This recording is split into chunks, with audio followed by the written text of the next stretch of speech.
I don't even know what to say. I mean, I don't even know where to begin. I mean, I feel like I feel like I've been through like a war zone or something. Like just the race just kept going and just so much carnage and destruction. The shit show levels. Oh, top notch.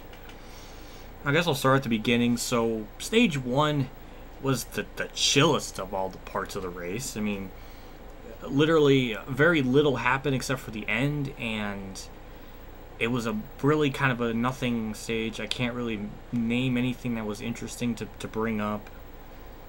Stenhouse won. And then we get to stage 2, and this is where everything just goes from 0 to 100. So there was an incident between Brad and Stenhouse, and the field explodes. Like, it's just carnage. Just absolute, just a mess. So we have one big one. Long time later, they restart.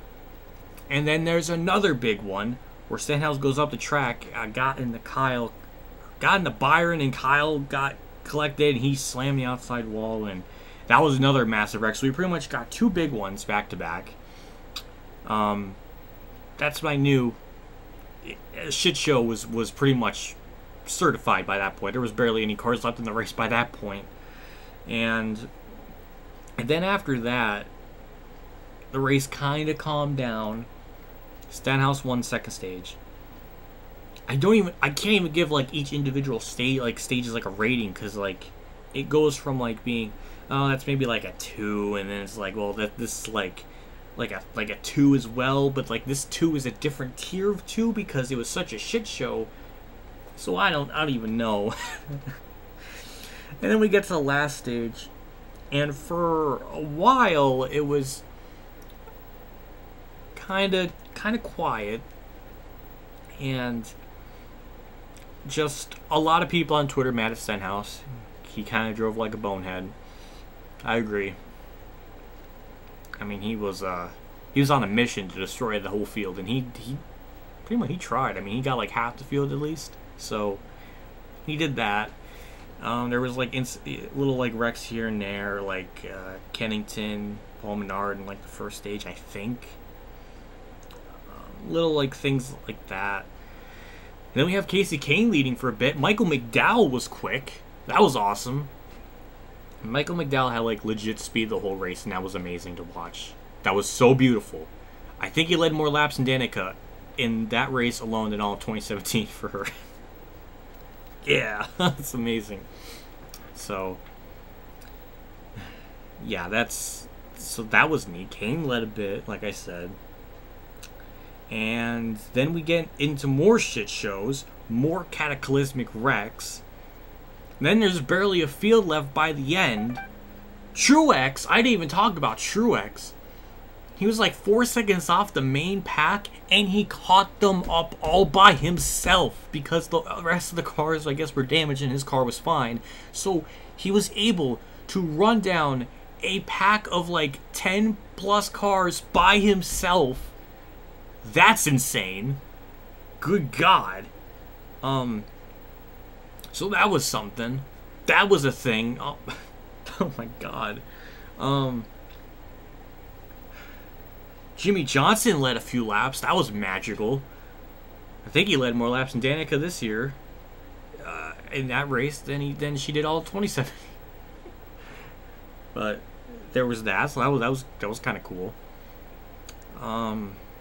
Chase, he got in one of the big ones, and Brad was mad in his interview. That was kind of good. Ty Dillon got like 5th in a stage at some point.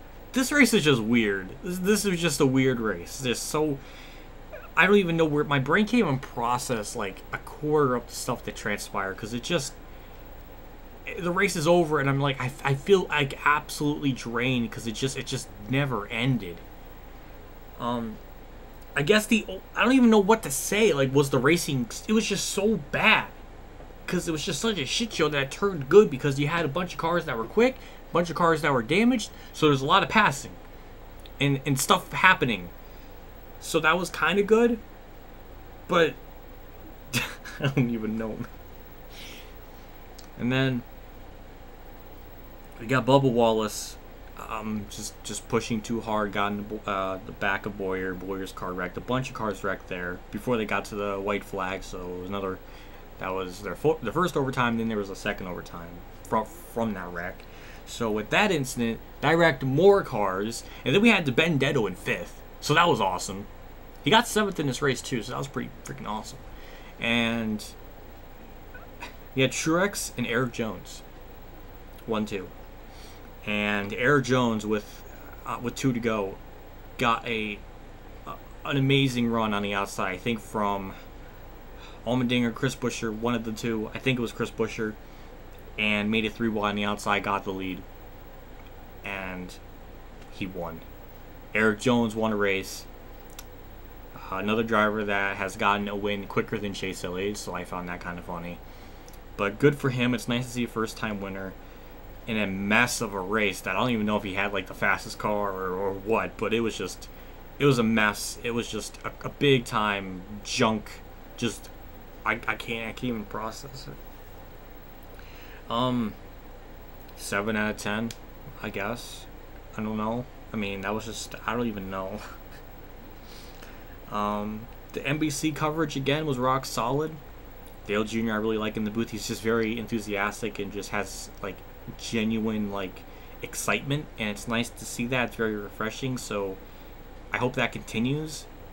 Nothing I can't remember from the coverage being god awful. Like, oh my god, they missed the pass for the lead. Oh my god, they went to commercial. Oh my god, they showed a train. Like, nothing to that degree. So that's good. So, yeah, that was nice. So, I was actually invested in the race. So that says something at least. More than Michigan. Many other races. So I don't even know. That was just I can't even like process. That was just a mess. Good on you, Jones. I noticed he didn't really have a main sponsor, so that's kind of scary. It was what, Toyota? He was sponsored by Toyota. That's kind of crazy though that he wasn't sponsored in that race, or didn't have like sponsors. That was weird. Yeah, like I said, Benedetto got 7th. That was cool. And Truex got 2nd, so that's good. I don't even know. The top 10 is probably a mess of a whole different bunch of things that I could be like, wow, that's weird. So, yeah, just a completely bizarre race. That kind of resulted in some interesting racing because cars were damaged, cars were quick, cars were...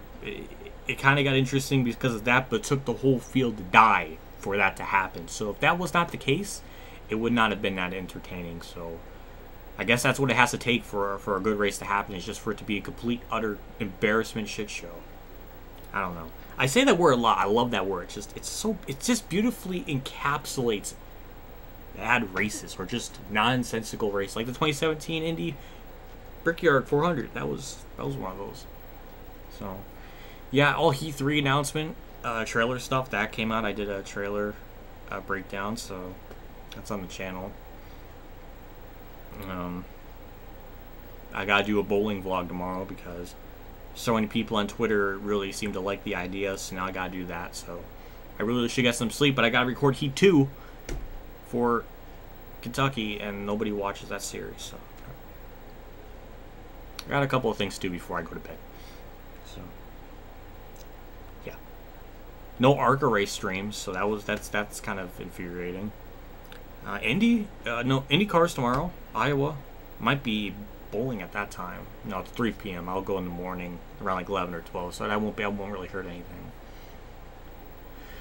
F1, I don't know what happened in F1, unfortunately.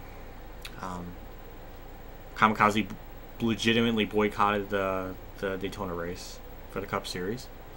The Xfinity race, I didn't see anything of. I'd rather just be asleep because it was probably going to be a shit show, or not a shit show, but just a bunch of nothing, and it seemed like it was the case. Austin Cindric flipped. That was good. More of that, please. And Tiff got into Cindric. Well, like Cindric came down and Tiff was just there, and I was like, well, good. Two of the most undeserving drivers to be in this entire sport get wrecked. So that was good. So I was very happy to see that in the replay. The finish, though, oh, I woke up to see the final lap. It was like God, it was just like, what if? You gotta wake up to see this last lap. So I saw it. I didn't know what the hell was going on. I thought Kaz Gralla was leading, but I was wrong. And somebody got screwed out of a win, and that was kind of shitty. Can we please just get rid of the yellow line rule? Can we just not have that be a thing? That would be nice. Just have everything kind of go at it. But no, of course not. We gotta have it be just stupid. So no more yellow line rule, please. That would be. I would love that. I would only like the yellow line for the drivers to know the transition of the banking of the track, so they have a reference. That would be all they would need, you know. So an amazing move, gets screwed over. So thank you for that. Even if it, I guess, is consistent with their rulings. I just, you know, the older I get, the more I just don't want the rule to be there. It would just save so many just things. And a couple each one because of that. So instead of an up-and-coming driver, we get another couple each win. That was actually Elliott Sadler's win that race too. Because I don't count couple eaches anymore. So that was like Elliott Sadler's maybe like 38th career win if you don't factor in any couple each. So that was pretty cool. I think he's up there with nearly the highest winning Xfinity regular if we count by that. I should really bring up like a document file and like show it, because it's fascinating. Because I spent like hours on it just because I want to be entertained, because the series is such garbage with the leeches in the damn series that I'd rather just pretend that it's in its own different pocket dimension, and I can just say, hey, Allgaier really should have like 27 wins. Or hey, Jason Leffler was actually a pretty good driver if you take out the couple of these. He had like 20 plus wins. But no. Instead, we have people like Kevin Harvick, Kyle Busch, Brad Keselowski, Kyle Larson. The list goes on of people that just race in the series, and whatever. I'm getting on tangents. That finish pissed me off. So that was just. I'm glad I didn't watch it. Oh, and apparently the lock bumpers thing, that's still a thing, but they don't enforce it. So can we just get rid of stupid shit? Can we get rid of the locking bumpers thing? They only did that because of the Larson bullshit in 2013 at Daytona, which was just a very insane freak accident. And because of that, they're just like, oh, we gotta have a lock bumper rule, and then be really consistent, and then really fucking inconsistent, where they'll penalize people at the back of the pack. Remember that one year, like people that weren't even in the main draft? They were just two cars. They locked bumpers for like a second, and they're like, bam, you're penalized. Oh, but then the field on the last lap, green, white, checkered, all bump draft, don't get penalized. So that's a mess. Get rid of that rule, please, because that would just solve a lot of dumb, pointless arguments and stuff. And the yellow line rule. I'm getting mad about random things that I barely watched. Okay. Yeah, Cup race was entertaining just to see what the hell transpired. I don't know if that's not a good thing.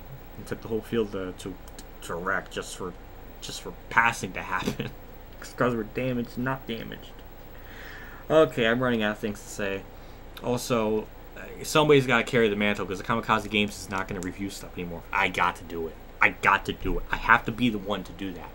And it's going to be hard because I don't have his energy and his mannerisms. So it's not going to be the same. But somebody's got to do it. So I'm done. I've talked for way too long. Have a good day, everyone. Good job, Eric Jones. Yeah, I got nothing. See you later.